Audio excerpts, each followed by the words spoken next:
Okay, doble kayod ngayon ng gobyerno sa paglilinis ng hanay nito mula sa pinakamataas na ahensya hanggang sa barangay level. Yan ay para matupad ang pangakong tuwid na landas si Pangulong Noy. Huwag daw maliitin ang barangay dahil mini-republic yan.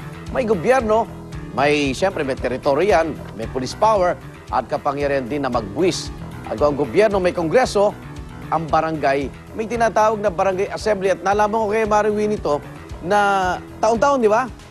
Kailan ba? So, minimum, twice a year. Twice a year. Minimum yan. Oh, minimum. May barangay assembly po na dapat lahat ng residente kasama doon para tutukan nyo yung inyong kapitan at mga binoto dyan. Ibig sabihin, lahat ng botante may say sa assembly, titipunin po yan sa bawat barangay at ito ay magaganap po ngayong darating na Sabado, December 11.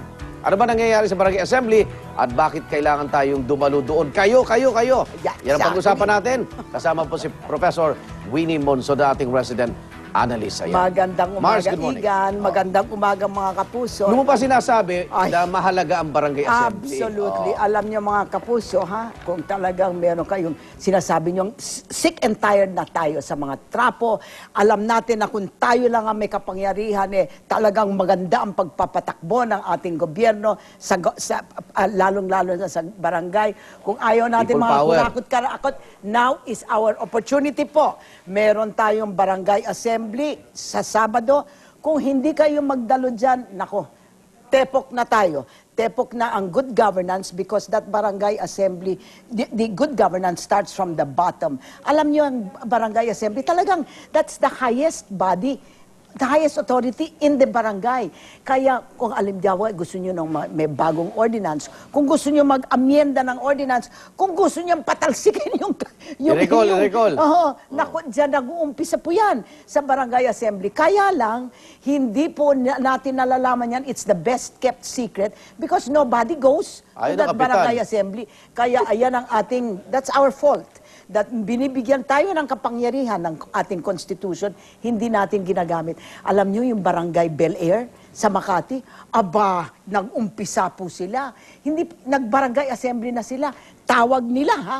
Hindi tawag ng gobyerno, tawag nila nung November 23. Nako, sinabi nila gusto nilang every day, yung mga expenditures at saka revenues ng assembly, kailangan i-report sa internet, i-upload sa internet. And they want to meet once every 2 months. Itong the highest governing body. Kung gagawin natin yan, mga kapuso, sa lahat ng barangay, nako, ang laki ng tulong natin, hindi lang sa gobyerno at saka pero sa ating sarili. Mawawala na ang poder ng mga traps. Traps?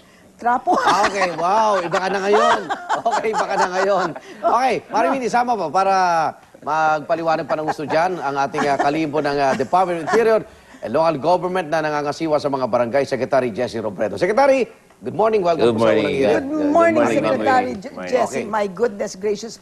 Kasi ba, lahat ng tao sa gagawin yun? Paki-explain nyo nga ha. Sinasabi kasi, I tell this to everybody.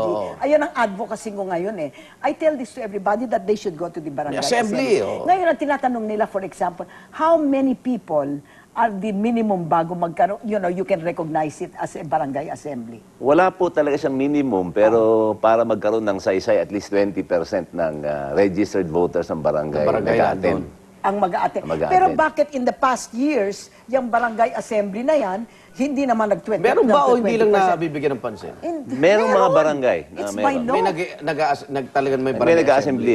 Pero walang hindi lahat. dumadating. Hindi lahat. Konti lang talaga dumarating. Kita mo? Maliba kung may pamigay.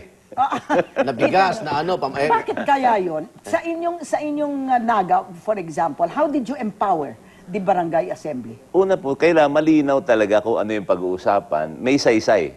Pag nag-aasembleya lang, walang malinis na agenda, walang kwenta. When I say walang kwenta sa pera, walang malinaw na pananagutan nung nakaraang usapan sa barangay assembly. Wala talaga siyang saysay. So ano ang kailangan gawin ng ating mga kapuso rito na gustong to exercise their authority and their power? May guidelines ba kayo ibibigay na pag-usapan nila? Meron. Halimbawa itong barangay assembly sa Sabado, merong must na agenda. Ang unang agenda niya, ano yung programa ng bagong hinalal? Ang ibig sabihin, ipapaliwanag niya, malamang madaling ipaliwanag yun. Maraming pinangako nung halalan. Pangalawa, paano niya gagawin? Pangatlo, ano naman yung partisipasyon ng mamamayan? Pang-apat, ano yung sukat? Para sa susunod na asembleya, merong midterm assembly and year-end assembly. Ayun. Malinaw na May babalikan sila. may babalikan sila.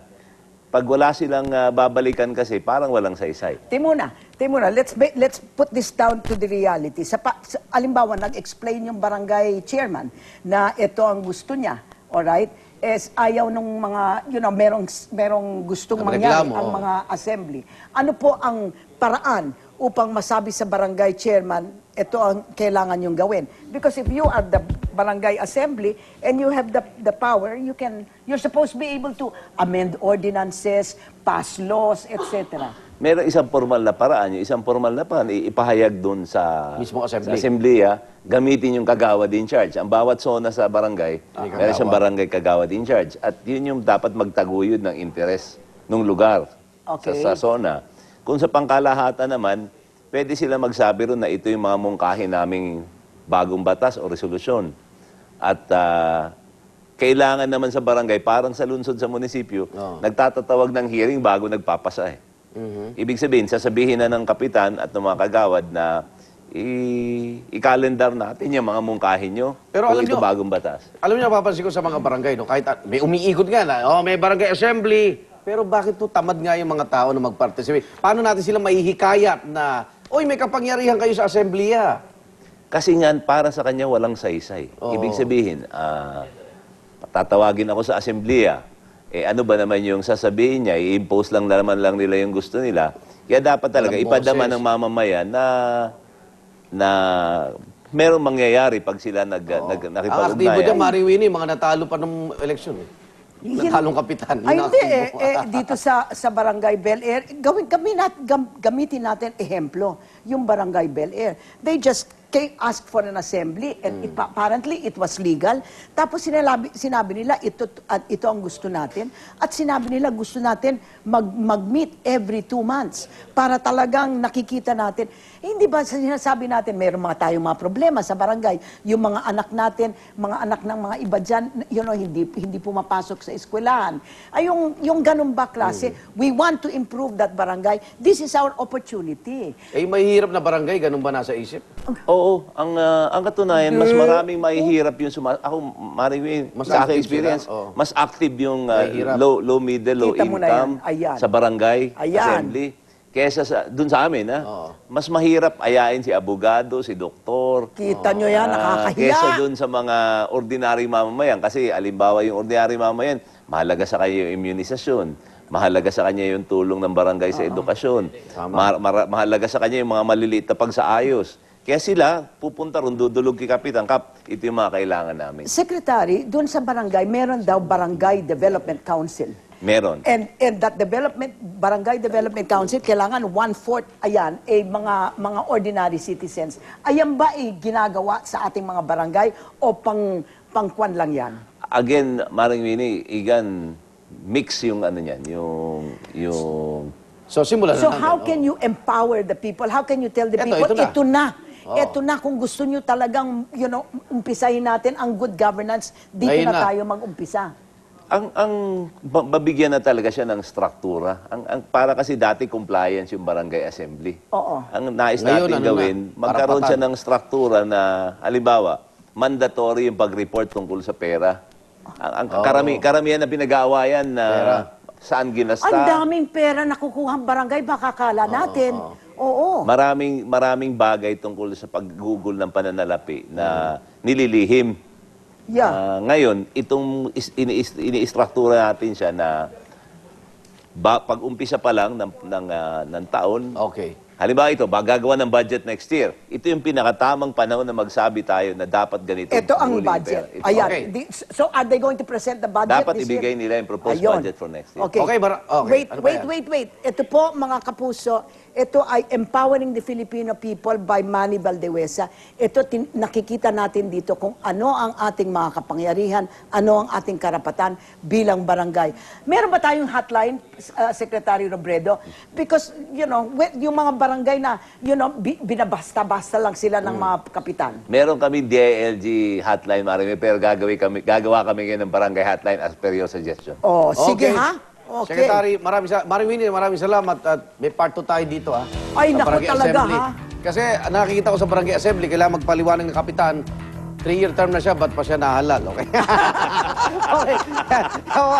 Maraming salamat, Secretary Jesse Robredo ng DILG. Unang balita na,